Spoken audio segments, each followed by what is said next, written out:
chapter 23.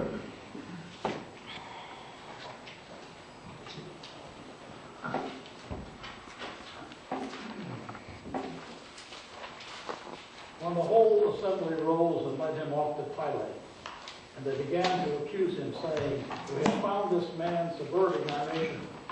He proposes payment for taxes to Caesar and claims to be Messiah, the king." So Pilate asked Jesus, "Are you the king of Jews?" "You have said so," Jesus replied. Then Pilate announced to the chief priests and the crowd, "I find no basis for a charge against this man." But they insisted. He stirred up the people all over Judea by his teaching. He started at Galilee and has come all the way here. On hearing this, Pilate asked a man, was a Galilean, when he learned that Jesus was under Herod's jurisdiction, he sent him to Herod, who was also in Jerusalem at the time. When Herod saw Jesus, he was greatly pleased because of the long time he had been waiting to see him. From what he had heard about him, he hoped to see him perform in a sign of some sort. He plied him with many questions, but Jesus gave him no answer. The chief priests and the teachers of the law were standing there, vehemently accusing him. Then Herod and the soldiers reviled and mocked him. Dressing him in an elegant robe, they sent him back to Pilate. The day of Herod and Pilate became friends. Before this, they had been enemies. Pilate called together the chief priests, the rulers of the people, and said to them, "You brought me this man as one who was inciting the people to rebellion. I have examined him in your presence and have found no basis for your charges against him. Neither is Herod, for he has sent him back to us, as you can see. He has done nothing to deserve death. Therefore, I will punish him and release him." But the whole crowd shouted, "Away with this man! Release Barabbas to us!" Barabbas had been thrown into prison for an insurrection in the city and for murder. Wanting to release Jesus, Pilate appealed to them again, but they kept shouting, "Crucify him! Crucify him!" For the third time he spoke to them. "Why? What crime has this man committed? I have found in him no grounds for the death penalty. Therefore I will have him punished and then release him." With loud shouts, they insistently demanded that he be crucified, and their shouts prevailed. So Pilate decided to grant their demand. He released the man who had been thrown into prison for insurrection and murder, the one they asked for, and surrendered Jesus to their will. As the soldiers went on the way, they seized Simon from Cyrene, who was on his way from the country, and put the cross on him and made him carry it behind Jesus. A large number of people followed him, including women who mourned and wailed for him. Jesus turned and said to them, "Daughters of Jerusalem, do not weep for me. Weep for yourselves and for your children. For the time will come when you will say, 'Blessed are the childless women, the wombs that never bore, the breasts that never nursed.' Then they will say to the mountains, 'Fall on us,' and to the hills, 'Cover us.' Well, the people do these things when the tree is green, but when it happens, it is dry." 2 other men brought criminals were also led out to him to be executed. When they came to the place called the Skull, they crucified him along with the criminals, on one on his right and one on his left. And Jesus said, "Father, forgive them, for they do not know what they are doing." And they divided up his clothes and casting lots. People stood watching, and the rulers sneered at him. And they said, "He saved others. Let him save himself, if he's God's Messiah, the chosen one." The soldiers also came up and mocked him. They offered him wine, vinegar, and said, "If you are the King of Jews, save yourself." There were written a notice above him which read, "This is the King of Jews." One of the criminals who hung there hurled insult at him. "Aren't you the Messiah? Save yourself and us." But the other criminal rebuked him. "Don't you fear God," he said, "since you are under the same sentence? We are punished justly, for you are getting what our deeds deserve. For this man has done nothing wrong." Then he said, "Jesus, remember me when you come to the kingdom." Jesus answered him, "Truly I tell you, today will be one in paradise. It is now noon, and darkness came over the whole land until 3 in the afternoon. for the sun stopped shining, and the curtain of the temple was torn in two. Jesus called out with a loud voice, "Father, into your hands I commit my spirit." When he had said this, he breathed his last. The centurion, seeing what had happened, praised God and said, "Surely this was a righteous man." When all the people who had gathered to witness this sight saw and took place, they beat their breasts and went away. But all those who knew him, including the women who had followed him from Galilee, stood at a distance watching these things. The word of God for the people of God. Thanks be to God. Hello. Hello. My name is Alexander, son of Simon. I grew up with my family in Cyrene. Cyrene is a city now known as Elvida. It was the largest city in Cyrenaica, which you now call Libya. It's northeast of Benghazi, up in the hills above the coast. It's almost at the northernmost point in the country. We're at an elevation of about 4,000 feet, so snow in the winter and rains in the spring are not at all uncommon. Our city's on the Cairo-Dakar trade route, so we get a lot of strangers coming through with amazing stories and sights that they've seen and such. My family's Jewish. And while we were not by any means poor, we weren't exactly wealthy either. And it was my father's dream, his dream, to celebrate someday the Passover in Jerusalem. Jerusalem's far away. And traveling there would be very dangerous and take a long time and a lot of money. But finally, the time came. My parents had saved up their money. Rome had brought relative safety to the travel routes. And a large caravan going from Dakar to Cairo came through. So my father made arrangements for the four of us, himself, my mother, my brother Rufus, and myself, to go travel with them. And after we reached Cairo, we would either travel by land to Jerusalem or board passage on a ship to Jaffa and then do the rest of the way by land.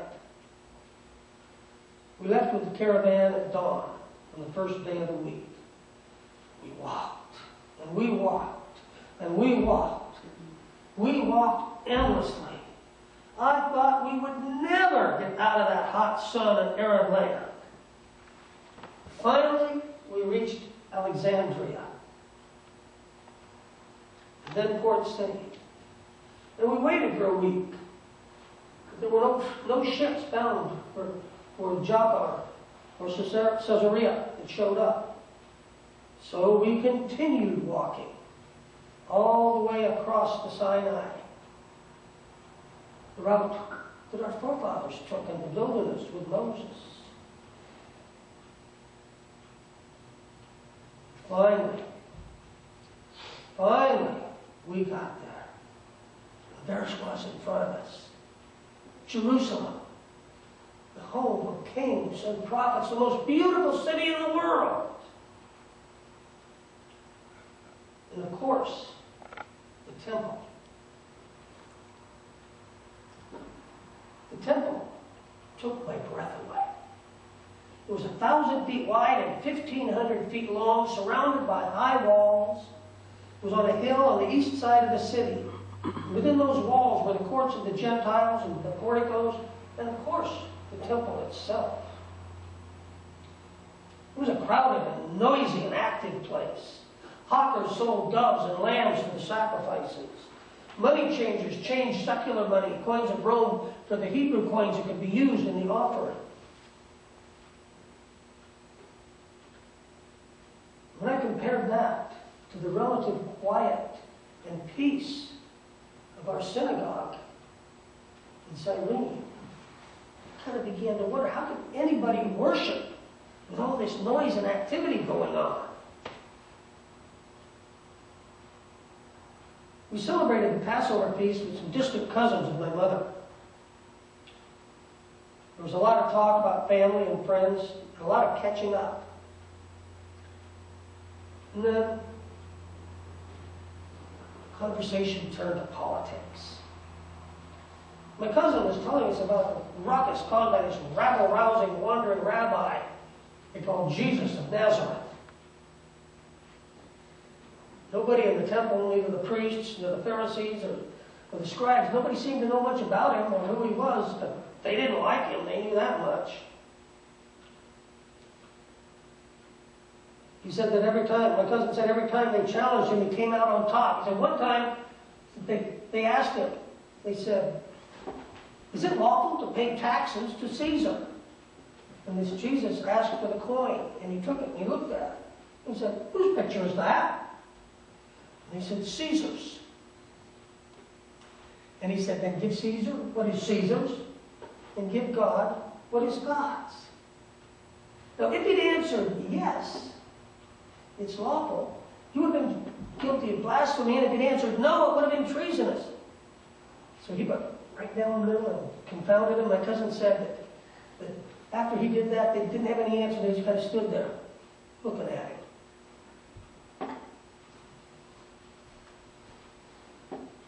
He told us some other stories about this Jesus. Amazing stories. They said he turned water into wine. That he fed 5,000 people. 5,000 of them with just a few little fish and a couple of loaves of bread.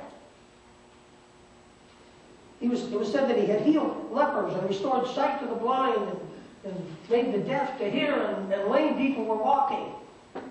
It was even claimed that he raised a guy named Lazarus from the dead. And then, just a few days ago, he came into the city and the crowds were just cheering and laying the palm branches and their coats on the ground in front of him. And to make it even worse, he went into the temple and chased out the money changers and the sellers, saying, "You've turned my father's house of prayer into a place where bandits hide."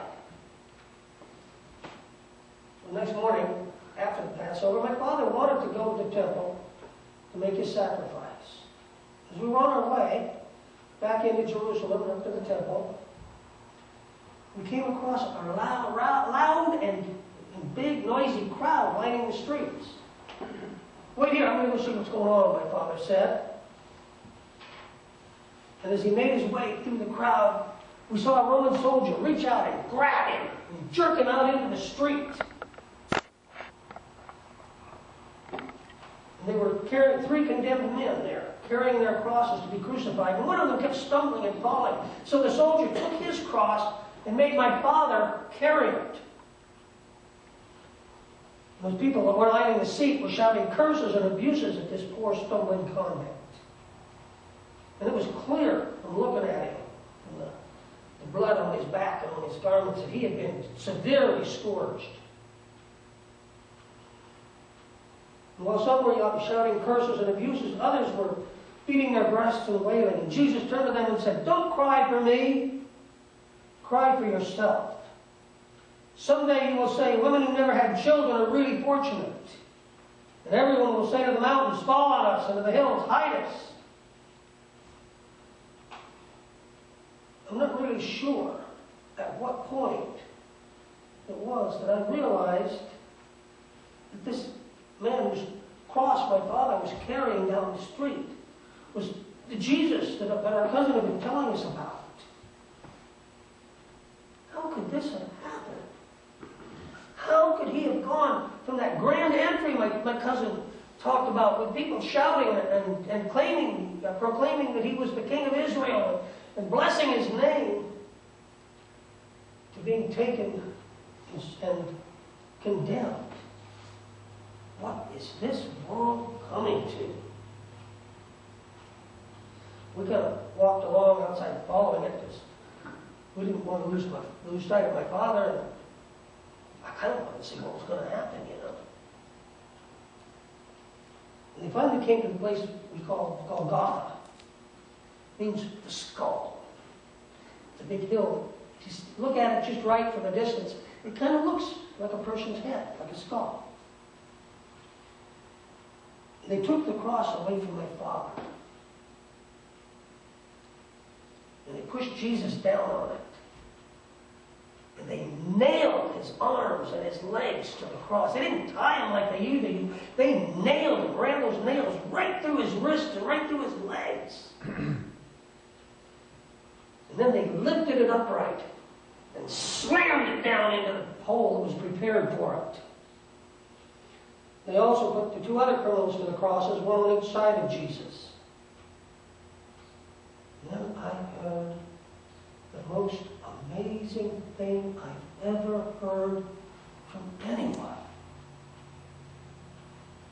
Jesus said, "Father, forgive them, for they don't know what they're doing." And as we stood there and watched Jesus, the soldiers were gambling for his clothes. And the leaders of the synagogue were insulting him, saying, "He saved others. Maybe he can climb down and save himself. We want to see this. I mean, he's supposed to be the Messiah." There was a sign above him that said, "This is Jesus, King of the Jews." And even the soldiers made fun of Jesus, and some of them brought him some wine. And they said, "If you're the King of the Jews, save yourself." And even one of the criminals who was dying was insulting Jesus and taunting him. "Aren't you the Messiah? Save yourself! Save us!" But then the other criminal on the other side of Jesus told him first of all, he said to him, "Don't you fear God? Aren't you getting the same punishment he is? But at least we deserve it. He's done nothing." And Jesus said to that second criminal, he said, "Today you'll be with me in paradise." And then, right at noon, it got dark. It was like night. It was the middle of the day and it was like night. Not just there on the hill, but all over the city. We heard later that when that darkness came, the curtain in the temple that separates the Holy of Holies from the rest of the temple was ripped in half, starting at the top, down to the bottom.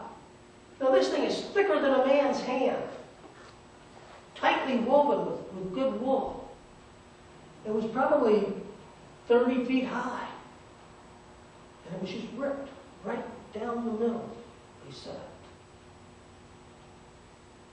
And that was when Jesus cried out, "It's finished!"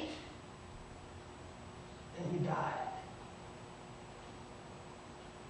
And I thought I heard the guard at his cross say, Jesus was certainly innocent. Well, we left the hill. We went back to my cousin's home. We never did get back to the temple. Our family returned to Cyrene, and we didn't hear anything else about that day in Jerusalem. Not for quite a few years, and then some traders came through in a caravan. And they were telling people about this man named Jesus.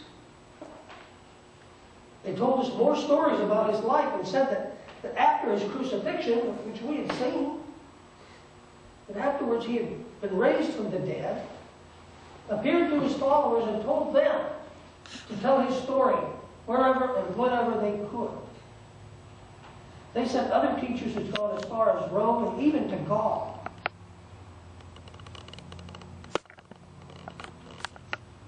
It's hard to believe that story is. I remember that Passover so many years before. And I really think that if anyone could come back from the dead, it would be Jesus. What do you think?